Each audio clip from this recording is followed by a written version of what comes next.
Hey guys, welcome to MadTech. Today we'll be learning how to clear YouTube cache on our Android phone, and let's dive right in.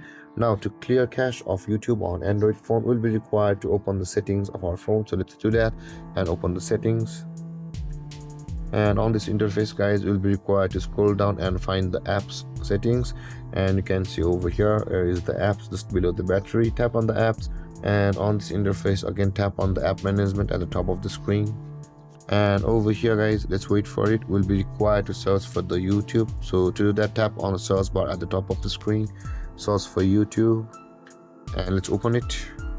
And on this interface, guys, you can see the storage usage option available for us just below the data usage.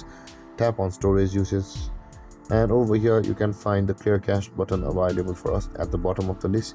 Tap on that clear cache button, and the cache of YouTube on Android device will be cleared.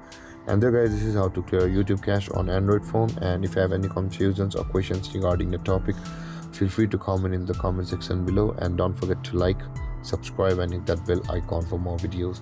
Thank you for watching, guys. Peace.